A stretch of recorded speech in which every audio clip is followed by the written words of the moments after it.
The Untold Journal Entries, Pride and Prejudice in a Bluestocking style. Humorous takes on a much-loved classic. Written and performed by Stephanie Poppins.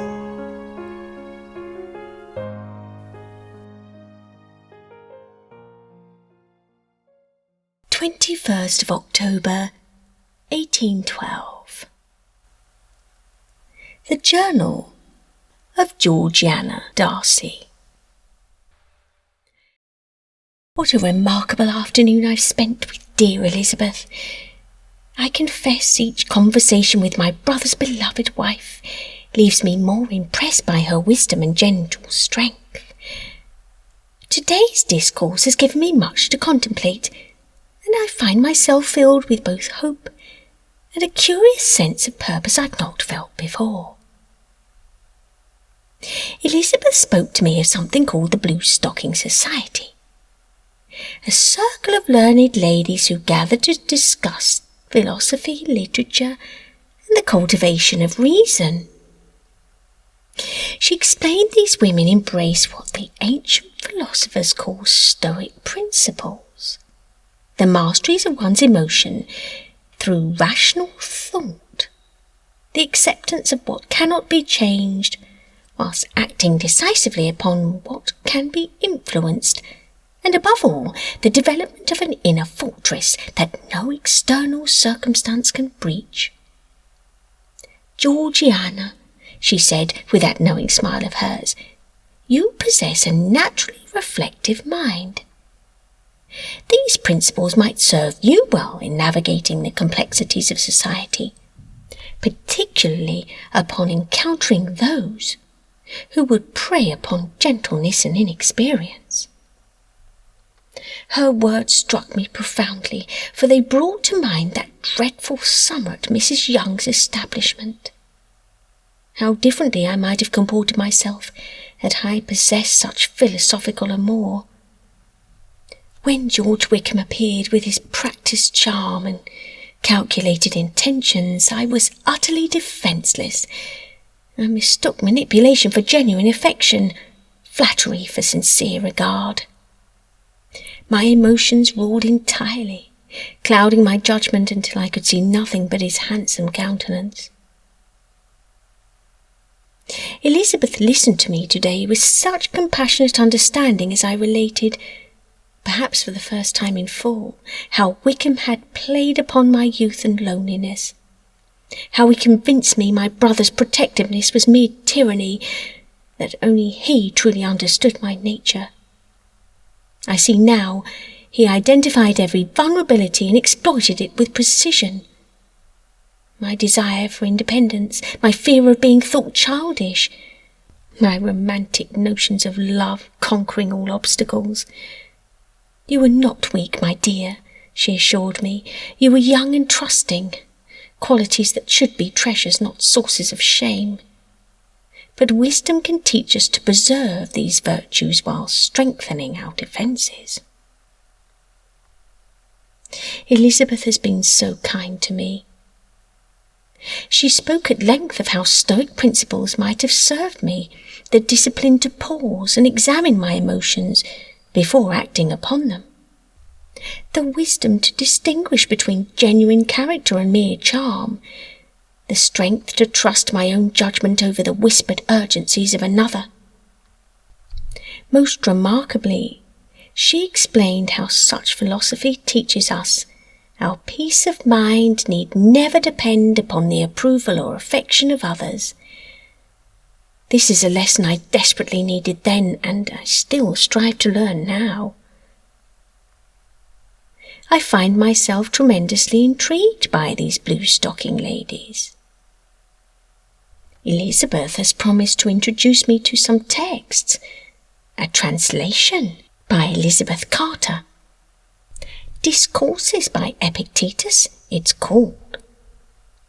The thought both thrills and intimidates me, to participate in discourse about ideas rather than merely weather and fashion.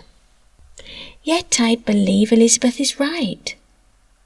I do possess a contemplative nature. Perhaps it's time I used it more deliberately.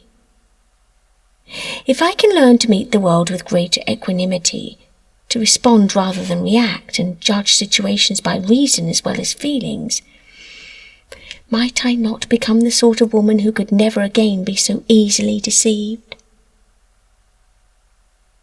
I think often of what Fitzwilliam endured on my behalf, the scandal he prevented, the pain he bore. Perhaps this philosophical study might be my way of ensuring his sacrifice was not in vain. I cannot undo my past folly, but I can prevent its repetition through greater wisdom. I rejoice. Elizabeth has given me a wonderful gift, not merely knowledge, but hope. Hope I might grow into a woman of substance and discernment, who meets life's challenges with compassion and strength.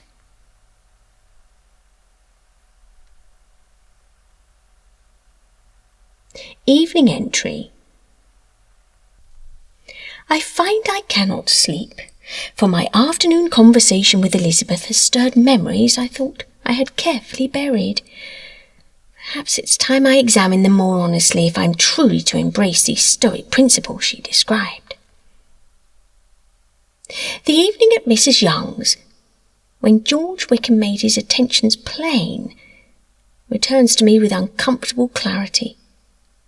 I'd been so pleased my companion, my supposed protector, had encouraged his visits, had praised his attentions as quite proper for a young lady of your station. But how naive I was not to question why Mrs. Young so often found urgent business elsewhere in the house during his calls, leaving us unchaperoned in ways that would have scandalized proper society. That particular evening she retired early with a convenient headache. "Such a charming gentleman deserves your full attention, my dear," she said. "I shall be quite occupied with correspondence until the morning." I remember feeling so sophisticated then, so trusted, with this adult confidence. Wickham had sat closer that night. He had taken liberties with my hand that made me uncomfortable, yet I confess I was flattered. When I hesitated at his talk of elopement, he grew more urgent, more persuasive. He spoke of how Mrs. Young had assured him of my feelings, how she'd suggested I was merely being modest in my affections. This woman I trusted to guide me had apparently been reporting my every word and gesture, helping Mr. Wickham to craft his approach. "Your brother keeps you like a child," he said. His hand was upon my arm in a manner that felt more possessive than tender. "Mrs. Young sees your true maturity," he said. "She knows you are ready for a woman's happiness."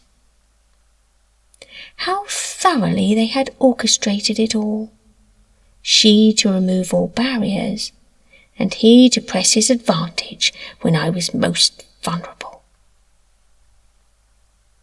Even now the memory fills me with such anger, not merely at Wickham's calculated seduction, but at Mrs. Young's betrayal. She, who was paid to protect my reputation, instead sold it for whatever sum George Wickham had offered her. This is precisely what Elizabeth spoke of today. This burning resentment serves no purpose save to torment me. The Stoics would say my anger harms only myself, that Wickham and Mrs. Young go about their lives untroubled while I carry this poison within me. Elizabeth quoted something to me. How much trouble he avoids who does not look to see what his neighbour says or does, but only to what he does himself. I now understand. I must focus my energy only on what lies within my control, my own thoughts, choices and responses. I cannot control what Wickham did, and I cannot undo Mrs. Young's treachery, but I can choose whether to let their actions continue to disturb my peace. Elizabeth said, true strength lies not in the absence of such feelings, but in acknowledging them without being ruled by them. Feel the anger when it comes, she said, but do not let it choose your actions. Observe it as you might observe a storm from a safe harbour, present but unable to wreck you. I must study these teachings more thoroughly. If I am to encounter Wickham again in society, as I surely will given his connection to Lydia, I cannot afford to be governed by this fury. It clouds my judgment and makes me vulnerable in new ways. A woman who reacts from anger is as easily manipulated as one who acts from naive trust. Perhaps the greatest victory over those who would use us is to become unshakable, to meet their schemes with clarity rather than passion, wisdom rather than impulse. This, I believe, is what Elizabeth meant when she spoke of inner strength. I shall begin my studies tomorrow with renewed purpose, not merely for self-improvement, but for true liberation from the power that others have held over my peace of mind.